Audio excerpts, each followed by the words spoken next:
Hi, welcome to Dr. Anita's headquarters, where I have currently bunkered down into self-isolation with a survival kit of baked beans, toilet roll, my two flatmates, my Bible, and most certainly keeping my social distance when I move outside these four walls. I moved here 6 months ago from Australia after living there for several years, working with families and children of different ages, backgrounds, and various mental health issues. I made the decision to move back to the UK because I wanted to be physically closer to my family. But ironically, right now, family time is looking very different in light of what's been happening. I also had booked a holiday to go abroad so that I could refresh and relax after quite a difficult transition back to this side of the world. But clearly, those plans changed when the full force of coronavirus hit various countries. It's led to dramatic changes and rapid adjustments in the midst of this crisis unfolding. I have noticed feeling quite disorientated about what daily living looks like, and as a result, there's emotions such as fear, panic, worry, frustration, and calm that hits me at varying levels and at different times of the day. It's got me thinking, if I'm feeling like this, and I suspect that other people are too, and how do we keep our sanity, not just for ourselves, but our families and the children? So, with that in mind, I thought it would be helpful to discuss something called survival mode, which is a concept that's been put out there around how our minds and bodies respond to a significant threat that we might feel. Before I do that, though, it's important to explain about a hormone that's driving this particular mode called adrenaline. Adrenaline is something that we all need to live and breathe and just exist in general. And the thing is that you would notice adrenaline kicking in, particularly when we've crammed for exams or need to get through a deadline or need to make a public speech, where you feel this rush of energy, your heart's racing, your breathing's slightly quicker. This is all driven by adrenaline, and it's not necessarily bad for you to have that particular rush of adrenaline at those times. In survival mode, the adrenaline kicks right through the roof because there's an immediate feeling of a threat coming your way, and so everything goes into overdrive. And there are three responses related to the survival mode. But let's just put it in the context of, say, the threat's a bear. So the first response is the fight response, which is, say the bear's coming towards you, you become like Leonardo DiCaprio in Revenant and take on that bear and give it a good punch, and just do whatever you can to really just come against that particular threat. Now, clearly, right now, Corona is not a physical, visible threat, but we definitely feel that there is something significant happening.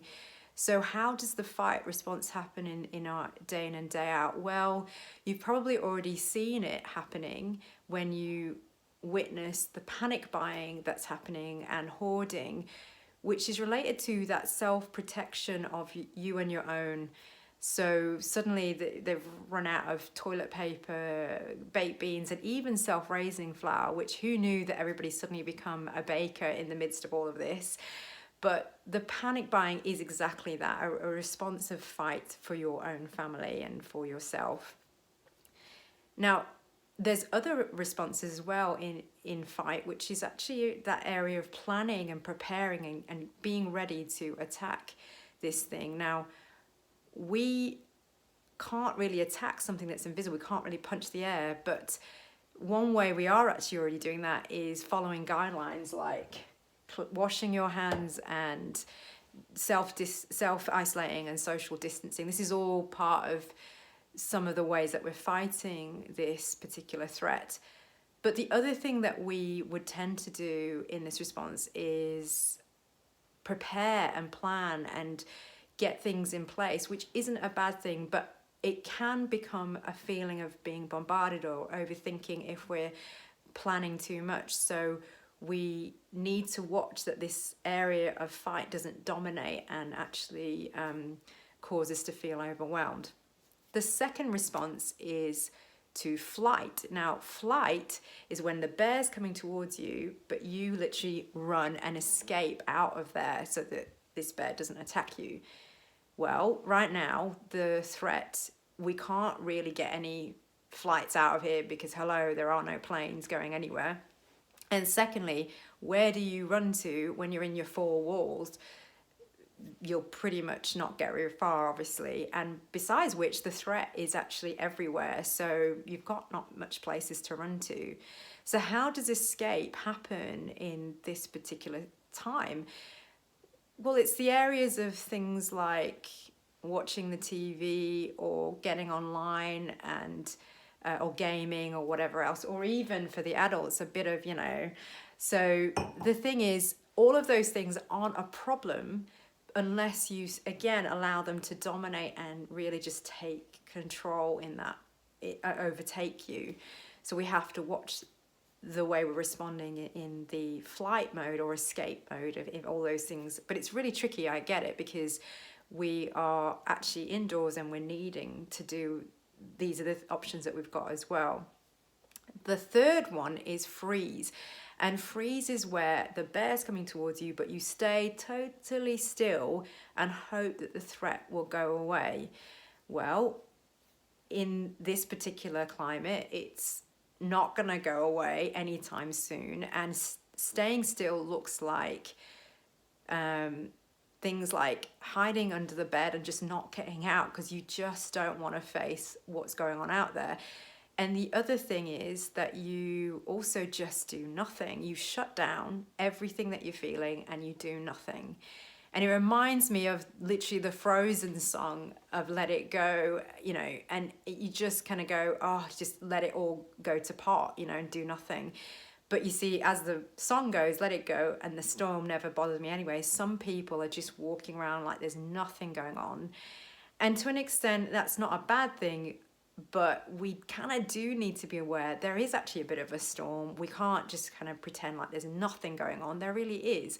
So it's knowing which level to keep that freeze response of not being aware but not shutting it down completely, what's actually going on. Now, I feel like we're all going to flip into one of these three because some of them have got some merit in actually responding to what's going on. But the thing is that I propose that there's one more response that we can add to the survival mode in this current situation, and that is finding function for our sanity, which requires us adapting, adjusting to this current bizarre and unusual situation. How we do that, well, I'm going to put some thought towards that and think through ways that hopefully we can do this together. I know that we're probably going to still flip into the other responses and even to the unhealthier sides of those responses, but be gracious to yourself that this is what's going to happen as we find a new normal in this very abnormal time. Personally, I feel like it's an imperfect journey, but if we're gracious to ourselves and just learn and grow through this time, then we could probably be fine and get through to the other side. I will put some thoughts together and put them down in videos, but I don't want to bombard you with things that you're already seeing online. So do let me know what's helpful or not helpful to what I'm saying. And in the meantime, I just think putting our heads together and trying to figure it out, not on our own, but alongside each other, could be really helpful. So I look forward to seeing you in the next video and hope that you'll keep well in the meantime.